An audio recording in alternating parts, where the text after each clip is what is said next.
500 की। आप सभी को इंतजार रहता है कि किस विषय पर आज ये विस्तृत चर्चा होने वाली है साधना न्यूज पर। देखिए, इस वक्त अगर हम बात करें, जो सबसे करंट टॉपिक है, जो सबसे प्रासंगिक टॉपिक है, वो है कोरोना।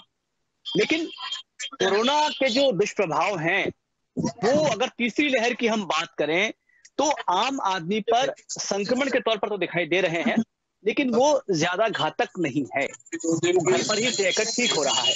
लेकिन सबसे बड़ा जो इस वक्त विषय है वो है कि कोरोना का पिछले 2 साल से जो कोरोना चल रहा है, लॉकडाउन हुआ, और इसका मध्य प्रदेश के व्यापार पर कितना असर पड़ा है, इस पर बातचीत करने के लिए आज हमारे साथ मौजूद है अनिल राका जी, जो प्रेसिडेंट है सराफा एसोसिएशन के। हमारे साथ में आशीष निगम जी मौजूद हैं, जो गारमेंट एसोसिएशन के अध्यक्ष हैं, और हमारे साथ में मौजूद है राजदीप मल्होत्रा, जो इलेक्ट्रॉनिक कॉम्प्लेक्स के एंटरप्रेन्योर हैं और लंबे समय से सब बात। मैं सबसे पहले बात करना चाहूंगा आशीष जी आपसे। देखा जाए, आम आदमी जो क्या बात कर रहा है कि पूरी तरह से व्यापार चौपट हो चुका है। क्या लगता है, आप चूंकि अध्यक्ष हैं, आपको मध्य प्रदेश बल्कि देश भर का हालात पता है। कपड़ा एसोसिएशन की बात हम करें, गारमेंट एसोसिएशन की बात हम करें, तो इस वक्त किस दौर से गुजर रहा है आपका एसोसिएशन कोरोना के दुष्प्रभाव के बाद? नमस्कार भाई साहब। सबसे पहले तो मैं आपको एक बात की जानकारी दूं कि ये जो थर्ड वेव आई है, इससे बड़ी स्थिति हम गारमेंट वालों की हो गई है। एक्चुअली क्या हो रहा है कि हम लोग अनसर्टेनिटी में हो गए। हम माल बनाए या नहीं बनाए, माल बनाते हैं तो माल बिकता नहीं है, माल नहीं बनाते हैं तो माल बिकता है, कुछ समझ में नहीं आ रहा है कोई भी व्यापार। इसी स्थिति में हमको जी आज देखिए, पिछले 1.5 महीने से एक भी कस्टमर, गारमेंट मैन्युफैक्चरिंग है, साउथ का बहुत बड़ा काम है और कल इंडिया में गारमेंट्स जो है 2nd नंबर पे आता है। अभी 1.5 महीने से आप समझ लीजिए सिंगल कस्टमर हमारे पास नहीं है। सब फैक्ट्री वाले बैठे हुए हैं, कोई कस्टमर नहीं है। जो है वो चली गई है, जान जो है क्या होगा आपको समझ में नहीं आ रहा है। स्थिति खराब है, क्या हमारा व्यापार होगा, कैसे आएंगे ये हमको मालूम नहीं है। ये जैसा बता रहे हैं कि व्यापार जो है पिछले 1.5 महीने से एक भी ग्राहक नहीं है। आप ये बताइए कि किस तरह के व्यापारी ज्यादा प्रभावित हैं, क्योंकि हर क्षेत्र में हर तरह के व्यापारी होते हैं, क्योंकि बहुत छोटे स्केल पर व्यापार करते हैं, कुछ मीडियम स्केल पर व्यापार करते हैं, कुछ बड़े स्केल पर व्यापार करते हैं। तो किस तरह के व्यापारी ज्यादा परेशान है इस दौर पर? व्यापारी सबसे ज्यादा जो परेशान है अभी आज, जो हेवी रेंज का माल बनाता है, जो डिजाइनिंग पैटर्न बनाता है।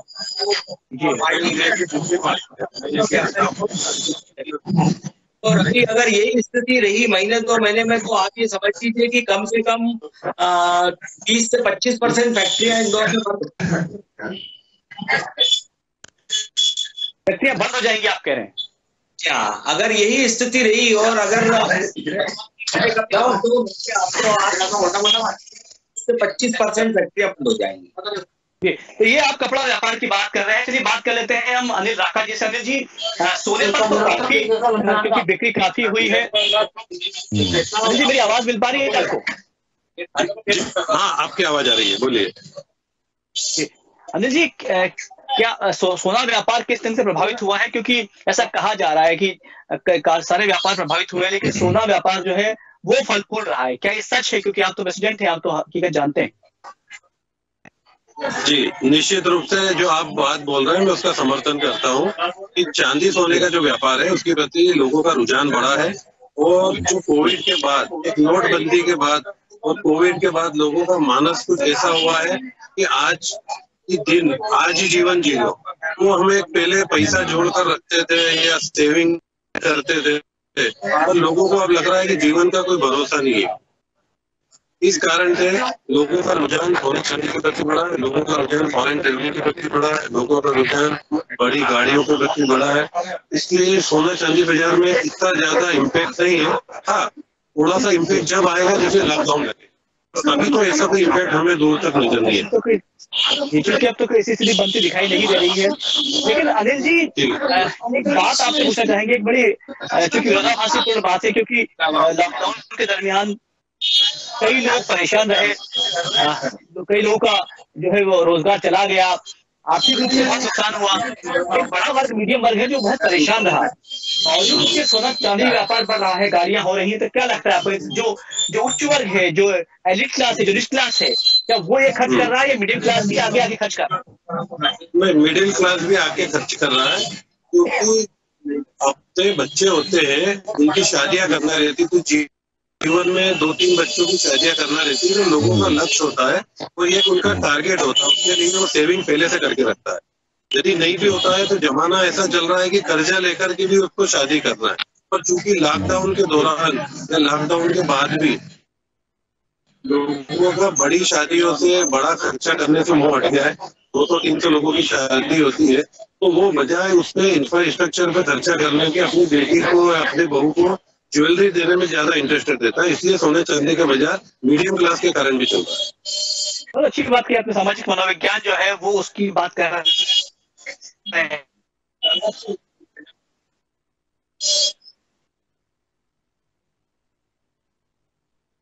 आपकी आवाज नहीं आ रही मुझे। जो है वो इस वक्त अच्छी खासी बढ़ोतरी हुई है।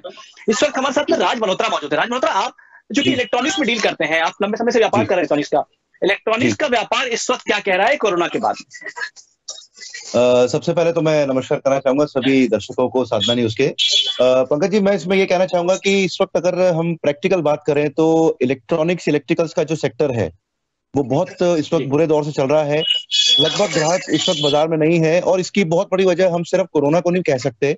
मुझे लगता है कुछ हद तक अगर मैं युवा के नाते बात करता हूँ तो सरकार को ये देखना पड़ेगा कि इस वक्त ऑनलाइन सेक्टर जो है हमारे व्यापारों में, जैसे आज अगर अमेजोन, फ्लिपकार्ट की हम अगर बात करते हैं तो ऑनलाइन की वजह से बहुत प्रभावित हुआ है। और ऑनलाइन में सरकार को ये समझना पड़ेगा कि ऑनलाइन से सिर्फ सिंगल टैक्स मिलता है उनको, और व्यापारी जो हम होते हैं उनसे डबल टैक्स मिलता है। मैं एक उदाहरण देना चाहूंगा, जैसे अगर ऑनलाइन का एक व्यापारी होता है तो वो सिंपल एक कंप्यूटर लेके घर पे बैठ जाता है और व्यापार कर लेता है, लेकिन नगर निगम को कोई टैक्स नहीं देता, जिससे शहर या प्रदेश चलता है। और जो व्यापारी होता है हमारे जैसा, या और भी जो व्यापारी है इस वक्त प्रदेश में या देश भर में, मतलब छोटा है या बड़ा है, वो सेल टैक्स और इनकम टैक्स तो देता ही है, लेकिन साथ साथ में वो नगर निगम का टैक्स भी देता है, जिससे पूरा प्रदेश और देश भर में नगर निगम चलती है। तो सरकार के शायद मुझे लगता है कुछ हद तक जो ऑनलाइन के सेक्टर को बहुत ज्यादा इसको प्रोत्साहित की जा रही है और छोटे व्यापारों को ध्यान कम दिया गया है, इसलिए मुझे लगता है कि इसका व्यापार कमजोर हो गया है ज्यादा। और शायद मुझे लगता है आने वाले वक्त में रोजगार भी अगर हम देखें तो रोजगार में भी कमी और आएगी, क्योंकि अगर दुकानें बंद हैं आने वाले कुछ और सालों में इसी तरह चलता रहा तो मुझे लगता है कि रोजगार की भी कमी पड़ेगी, और इस वक्त तो हमें देश भर में रोजगार की जरूरत है। जी, लेकिन राज जी, आप ये बताइए कि ऑनलाइन का विकल्प क्या है, क्योंकि ये तो व्यापार फलेगा फूलेगा, ये तो लगातार बढ़ता जा रहा है, क्योंकि हाईटेक जमाना है, गैजेट पर सब लोग सबके हाथ में गैजेट हैं। और बड़ी बात तो ये है कि ये भी कहते हुए दिखाई देते हैं लोग कि ऑनलाइन जो है वो सस्ता मिलता है माल, बजाय कि आप फिजिकली जब दुकान पर जाते हैं। जी, कैसा देखिए इसमें मैं आपको बताता हूँ, मैंने इसका पूरा स्टडी किया हुआ है। होता ये है कि सरकार ने जीएसटी लगा दिया पूरे इंडिया में, लेकिन जीएसटी का मतलब ये हो गया कि पूरे इंडिया में वन टैक्स वन नेशन की बात करते हैं। लेकिन अगर आप देखेंगे टैक्स तो सेम है, लेकिन हर स्टेट का जो टैक्स होता है, खास तौर से फॉर एग्जांपल बताता हूं मैं, जैसे अगर कोई प्रोडक्ट गुड़गांव में बनता है दिल्ली के साइड में, तो गुड़गांव में बनता है तो उसका क्योंकि ट्रांसपोर्टेशन कॉस्ट बहुत कम होता है तो वो प्रोडक्ट वहां सस्ता मिलता है, और वो व्यक्ति ऑनलाइन आके प्रोडक्ट जो होता है उस रेट पे आके बेच जाता है कि सब 100 रुपए का कोई प्रोडक्ट है और वो 98 में अगर उसको पड़ता है तो 98.50 बेच जाता है। उससे जो छोटे जो स्टेट होते हैं वो उससे कम्पीट नहीं कर पाते, और ये बहुत बड़ी वजह है। सिर्फ कोरोना ही इसकी वजह नहीं है, कोरोना के साथ में इलेक्ट्रॉनिक्स का ऑनलाइन बढ़ता जा रहा है। चलिए आशीष जी से बात करते हैं। आशीष जी, ऑनलाइन तो कपड़ों का भी एक बहुत बड़ा व्यापार शुरू हो गया है और अधिकतर जो युवा है वो तो ऑनलाइन ही कपड़े मंगवाते हैं। ऐसे में क्या ऑनलाइन का प्रभाव रेडीमेड गारमेंट्स पर भी पड़ा है? निश्चित पड़ा है, और भैया ने जो बात बोली उसमें मैं पूरा सहमत हूँ। ऑनलाइन से भैया क्या हो रहा है, छोटे छोटे दुकानदार या बड़े दुकानदार जो भी आज शोरूम लेके बैठे हुए हैं, जो रोजगार दे रहे हैं, आज उनका सबका रोजगार खत्म हो रहा है। आज दुकान में कोई भी 8 आदमी 9 आदमी वर्कमैन है, 5 आदमी हेल्पर है, दूसरा आदमी चाय पानी लाने वाले, ऐसे 20-25 आदमियों का जो भी वो दुकानदार एक उनका घर चलाता है, आज उनकी सबकी स्थिति खराब है। क्योंकि ऑनलाइन में आज टैक्सेशन की बात जो भाई ने बोली है बिल्कुल सही बोली है। और दूसरी बात ये है कि उनका घर चलाना में भी बड़ी प्रॉब्लम हो रही है, क्योंकि ऑनलाइन आदमी माल बना लेता है, पहनता है, देखता है, समझ में आता है, वापस कर लेता है। ये सब फैसिलिटी जो दे रहे हैं, तो रेट वो दे रहे हैं, हमें समझ में नहीं आता किस तरह से क्या अनिल जी, क्या सोने पर भी इसका प्रभाव पड़ा है? क्योंकि ई गोल्ड पर भी काम हो रहा है, ई मार्केट शुरू हो गए हैं गोल्ड के। अनिल जी, हाँ जी, क्या बोला? क्या सोने पर भी ऑनलाइन मार्केट का कहीं का प्रभाव है या भविष्य में होने वाला है? भविष्य में हो सकता है। देखिए, अभी ये क्या है, सोना चांदी का व्यापार जो है वो महंगा व्यापार है। जब तक आदमी महंगी चीज यदि उसको लेना 10-20 हजार 25 हजार के आइटम तो आदमी ऑनलाइन मंगा के ले सकता है जी, और यंग जनरेशन लेती भी है। और ऑनलाइन बड़े व्यापार पे इसका ऑनलाइन का इफेक्ट है। आदमी प्रैक्टिकली डिजाइन सामने देखता है, उसको पहन कर देखता है, अपने गले पर लगा तो मिरर में देखता है, सेटिस्फेक्शन होता है, उसके साथ उसके एक और परिचय, तब जाकर के ये बड़ा व्यापार होता है। तो छोटा व्यापार जरूर ऑनलाइन चल रहा है और वो उसमें सक्सेस भी है, पर बड़े व्यापार के लिए कस्टमर को मार्केट में आना ही पड़ता है। बिल्कुल सही कहा आपने। अनिल जी, सरकार के बारे में आप क्या कहें? सरकार जो सपोर्ट होता है व्यापारियों को, सोना व्यापार की अगर हम बात करें तो कहीं कोई तकलीफ है या सरकार के पूरा समर्थन मिल रहा है हर तरह से व्यापार में? सरकार का वैसे तो समर्थन है हमारे साथ में, और बेसिकली BIS हॉलमार्क आ चुका है पूरे देश भर में, तो निश्चित रूप से रेगुलर वो अपग्रेड हो रहा है। हमारी मांग सरकार से यही रहती है कि सोने चांदी को आवश्यक वस्तुओं में लाया जाए।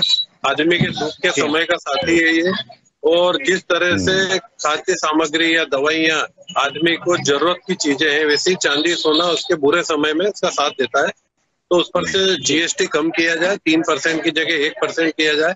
अभी हमने जो बजट के इंटरव्यूज हुए तो उसमें भी ये डिमांड रखी थी कि कम से कम इसको 1% किया जाए, क्योंकि बीच में सुनने में आया था 3 से 5% किया जा रहा है। तो उसका हमारा निश्चित रूप से विरोध रहेगा और हम 1% में गवर्नमेंट से रिक्वेस्ट करके उसको 1% करवाने के लिए बात कोशिश कर रहे हैं। आशीष जी, क्या लगता है आपको, क्या किया जाए? सरकार से आप क्या कहना चाहते हैं?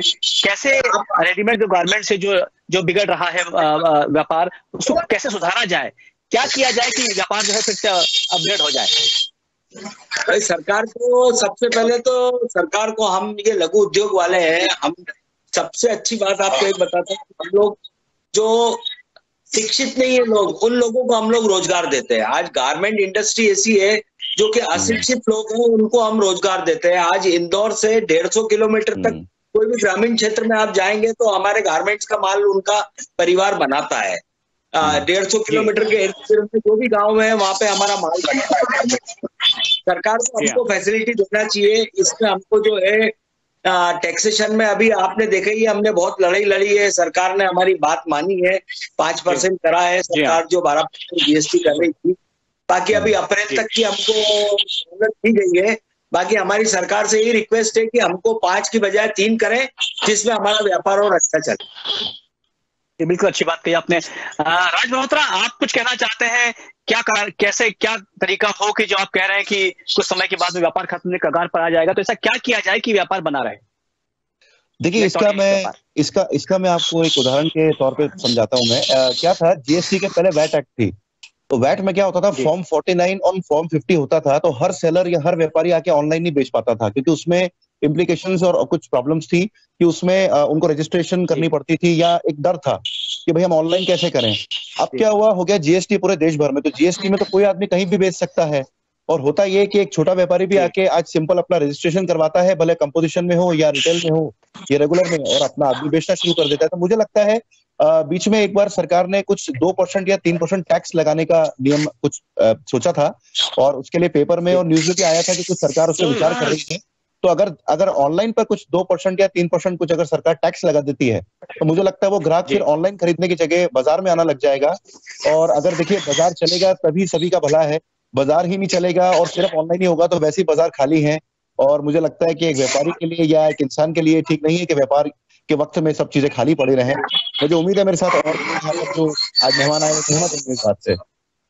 बिल्कुल सहमत है राज, जो आप कह रहे हैं वो तो, जो आप कह रहे हैं राज, वो भी तो चूंकि सरकार भी समझती है इस बात को, लेकिन क्या कारण है कि ऑनलाइन पर अभी तक टैक्स नहीं लगाया गया है? क्योंकि वो सरकार खुद भी देख रही है कि बाकी जो व्यापार है वो प्रभावित हो रहे हैं ऑनलाइन से। देखिए, सरकार का अगर हम देखें इंटरव्यूज में या हम लोग कहीं स्टडी करते हैं, सरकार को ये लग रहा है कि हमें पूरा का पूरा एक नंबर में पूरा GST मिल रहा है जो ऑनलाइन से उनको मिलता है। इसलिए सरकार उस पर खुश है या सरकार उसके ऊपर फोकस कर रही है। लेकिन सरकार को मुझे लगता है ये समझना पड़ेगा। देखिए आज ये स्थिति आ गई है कि अगर आज आप एक नव युवा को कहें जो मेरी आगे की जनरेशन की है कि अगर आज वो अपने पिता का कोई बिजनेस या व्यापार ज्वाइन करे तो लोग ज्वाइन नहीं करना चाहते। आज ये स्थिति आ चुकी है, उनको लगता है कि भाई खाली बाजार पड़े हैं या खाली हम बैठे हैं, तो इससे अच्छा है कि मैं कुछ मेरा जॉब कर लूं या कोई और दूसरा काम कर लूं। तो मुझे लगता है सरकार को थोड़ा उस पर विचार करके काम करना तो पड़ेगा कि जिससे व्यापारी वर्ग खत्म ना हो। नहीं तो व्यापार खत्म होगा तो सरकार के लिए भी बहुत दिक्कतें आगे बढ़ सकती है, मुझे लगता है।